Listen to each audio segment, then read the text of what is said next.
आपकी शादी के बारे में मुझे बताएंगे। जी बिल्कुल, उम्र हो चुका है लेकिन ड्रीम बड़े थे इसलिए मैं शादी को अवॉइड कर रहा था। अब मुझे ऐसा लगता है कि शादी कर लेना चाहिए। तो 2023 के एंड में या 2024 के फर्स्ट मंथ सेकंड मंथ में मेरी जो मैरिज है वो 100% हो जाएगी। आज मैं जर्नी बात करूं, 2 साल में मैंने अपने आप को BMW कार अपने आप को अचीव करके गिफ्ट किया। आपकी जो शिक्षा हुई स्कूली शिक्षा वो प्राइवेट स्कूल या सरकारी स्कूल से? जी, मैं एक नॉर्मल मिडिल क्लास फैमिली से, तो जाहिर सी बात है कि मैं गांव के एक स्कूल में, सरकारी स्कूल में पढ़ा हूँ। अब मैंने ग्रेजुएशन पढ़ाई करने के लिए चाय बेचे होटल्स में जाके। ये प्रॉब्लम तो हर एक व्यक्ति के लाइफ में आता है, लेकिन एक समय ऐसा था कि मैं बिजनेस को क्विट करने का सोच लिया था। क्यों? क्योंकि उस समय रिजेक्शन बहुत मिलते थे। उसके बाद अपने ऑलरेडी मैं पीजी पोस्ट ग्रेजुएशन पढ़ा हुआ हूँ और स्टडी की बात करूँ तो सर मेरा फर्स्ट सेंट्रल गवर्नमेंट जॉब भी लगा था। उस जॉब को क्विट करके मैंने राजनांदगांव मेडिकल कॉलेज में जॉब किया और जॉब के साथ साथ बिजनेस में वर्क किया। इतना पढ़ाई करने के बाद मेरा जो सैलरी बंधन था 25,000, लेकिन हाथ में कुछ बचता नहीं था। तो मैंने सोचा कुछ तो करने के लिए कुछ तो नया करना होगा। प्यारे दर्शकों, आज मैं आपका स्वागत करता हूं। आज हमारे पास बहुत ही famous personality mister Narad Sahu ji उपस्थित हैं, जो कि छत्तीसगढ़ में नेटवर्क मार्केटिंग के क्षेत्र में बहुत ही ऊंचा मुकाम पा चुके हैं और हम ईश्वर से प्रार्थना करते हैं कि वो और आगे बहुत ही इन मुकाम को हासिल करते जाएं। आज यदि बात की जाए ना तो इनके डाउनलाइन पे लगभग 2 लाख लोग जो हैं जुड़े हुए हैं और अपना इनकम का जरिया बनाए हुए हैं।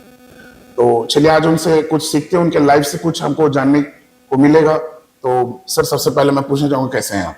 जी मैं बहुत बढ़िया सर, आप कैसे हैं? मैं भी अच्छा हूँ सर, और बहुत खुशी हुई कि आज मैं आपके साथ बैठा हुआ हूँ। आपका नाम काफी सुना हुआ था। तो आज हमारे दर्शक जानना चाहेंगे, वो भी मिडिल क्लास फैमिली से हैं, लोअर फैमिली से हैं, तो उनकी जो शुरुआत है छोटे से, वो भी एक बड़ा सपना लेकर के बैठे हुए हैं और आपके भी बड़े सपने थे। तो हम जानना चाहेंगे सर कि हम आपसे कुछ सीख पाए। तो आप अपनी जर्नी की शुरुआत बचपन से लेकर के अब तक बताएंगे sir. Thank you so much बोलना चाहूँगा आप सभी को जिन्होंने आज मुझे इस मंच में बोलने का मौका दिया, और सर को भी, क्योंकि आपने अपना कीमती वक्त निकाला।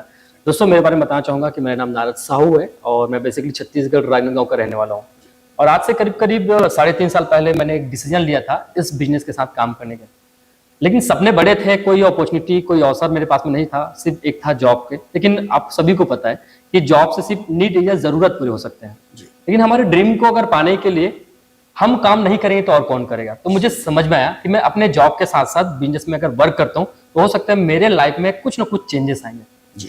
मैंने जर्नी स्टार्ट किया अपने जॉब के साथ में और बहुत सारी कठिनाई आई, प्रॉब्लम्स आए, बट उनको मैं फेस करते करते करते शुरुआत की मेरी 9 महीने में 8.5 लाख का मैंने कार लिया।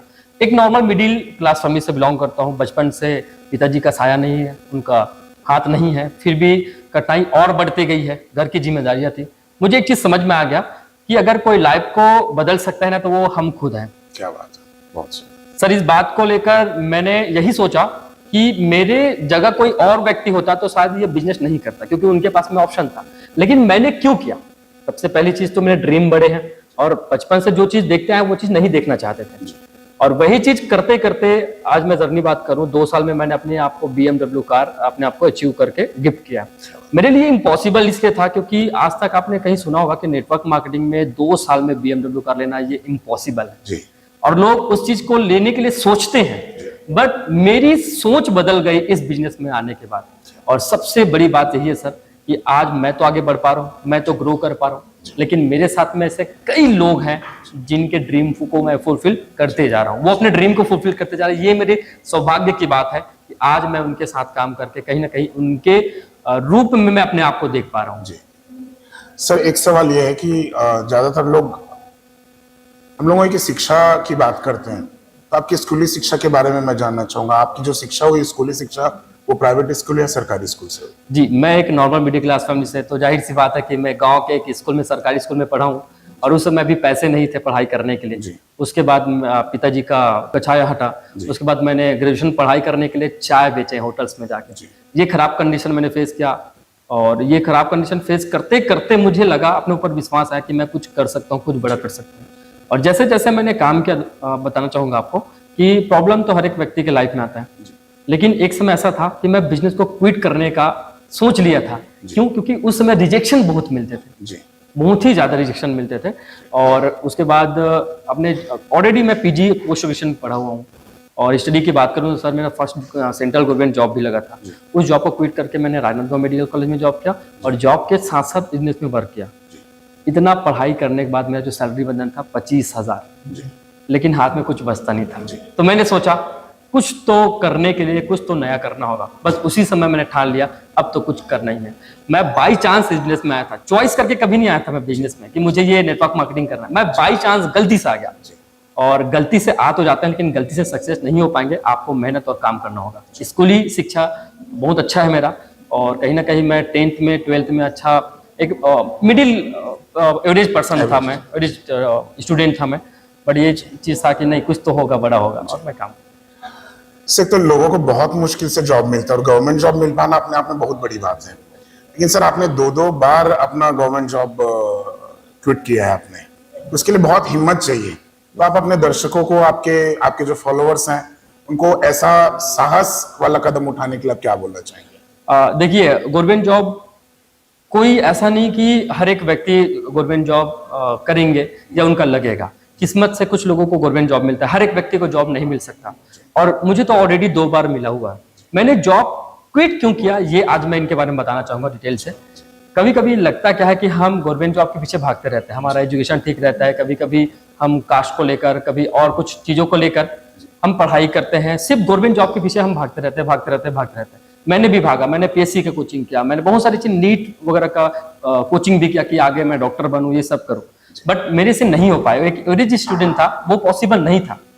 धीरे धीरे मैंने ये सोचा कि यार अगर गवर्नमेंट जॉब है मेरे पास में, ऑलरेडी मेरे पास 25,000 सैलरी है, लेकिन ऑप्शन और क्या है मेरे पास में मेरे ड्रीम को फुलफिल करने का। तब मुझे समझ में आया कि गवर्नमेंट जॉब हर एक व्यक्ति को तो मिल नहीं सकता। दूसरा ये चीज है कि हर एक व्यक्ति आगे बढ़ नहीं पाएंगे। तो मेरे ड्रीम बड़े थे, इसलिए मैंने जॉब को क्विट किया। और सबको बोलना चाहूंगा कि आपको जॉब छोड़ने की जरूरत नहीं है, जॉब के साथ साथ इस बिजनेस में काम करने की जरूरत है। पूरे युवा से मैं आह्वान करता हूं कि आइए मिलकर एक नए आत्मनिर्भर भारत का निर्माण करते हैं। बहुत सारी शुभकामनाएं आपको आपकी जर्नी के लिए। एक सवाल और है सर, जैसे आपने बताया कि बचपन में पिताजी का साया हट गया आपके पास से, और आज अभी आपके पास आपकी माताजी हैं, तो आपकी मम्मी आपको इस मुकाम पे देखते हुए आपको क्या बोलती है, वो क्या सोचती है आपके बारे में? जी सर, कहीं ना कहीं हर मम्मी का मतलब प्राउड फील करते ही हैं। लेकिन बचपन से जो माँ जो है प्रॉब्लम में थी, वो है ना, तो वो चीज जब मैं देखता था तो मुझे भी बहुत तकलीफ होती थी। यार मम्मी है जिन्होंने मुझे पाला बढ़ाया, और वो जब मैं घर से बाहर निकलता था, रात को 12-1 बजे खाना खाता था, ये सारे प्रॉब्लम को जब मैं फेस करा तो मम्मी भी फेस करती, और वो अपने बेटे का भला चाह ही गई, बुराई कभी चाह ही नहीं सकती वो। तो वो उनके मन में हमेशा डर रहता था कि मेरा बेटा क्या करेगा, क्या नहीं करेगा, कुछ कर पाएगा नहीं कर पाएगा, खाना खा पाएगा, सो पाएगा नहीं, ये बहुत सारी चीजें हैं। बट आज मम्मी को बहुत प्राउड होता है कि हाँ मेरे बेटे ने कुछ ना कुछ तो किया, थोड़ा बहुत किया बट कुछ ना कुछ किया। तो मेरे ख्याल से मुझे ऐसा फील होता है कि आपने अपनी मम्मी को बहुत कुछ दिया है, बट जहां तक मुझे विचार है कि आप एक चीज अभी उनको नहीं दे पाए हैं, वो है उनकी बहू। तो उनके बारे में आप क्या कहते हैं? जी बिल्कुल। आपकी शादी के बारे में मुझे बताएंगे? जी बिल्कुल, उम्र हो चुका है, लेकिन ड्रीम बड़े थे इसलिए मैं शादी को अवॉइड कर रहा था। अब मुझे ऐसा लगता है कि शादी कर लेना चाहिए। तो 2023 के एंड में या 2024 के फर्स्ट मंथ सेकंड मंथ में मेरी जो मैरिज है वो 100% हो जाएगी। और मैं, क्योंकि अब मैं फ्यूचर जो वाइफ है उनको एक बिजनेस वुमेन के रूप में देखना चाहता हूँ, और कहीं ना कहीं मैं उनके साथ में मिलकर बड़ा काम करना चाहता हूँ। लोगों का, मेरा सिर्फ एक ही ड्रीम है सर, मैं तो आगे बढ़ रहा हूँ लेकिन लोगों को भी साथ में लेकर आगे बढ़ना चाहता हूँ। बहुत सारी शुभकामनाएं सर आपको। दर्शकों, तो ये थे हमारे नारद साहू जी, जो कि एक छत्तीसगढ़ में इनका नाम मुझे बोलने की जरूरत नहीं पड़ेगी। यदि मैंने एक चीज देखा है कि इनको बहुत से लोग ताने दिए, इनका मजाक उड़ा, लेकिन आज देखा जाए तो आप यूट्यूब में अगर आप नारद लिखेंगे ना तो आपको यूट्यूब खुद से ही सजेशन देता है नारद साहू जी के बारे में। तो आज thank you so much sir, आपने अपना कीमती समय हमें दिया। जल्दी मुलाकात। Thank you so much sir.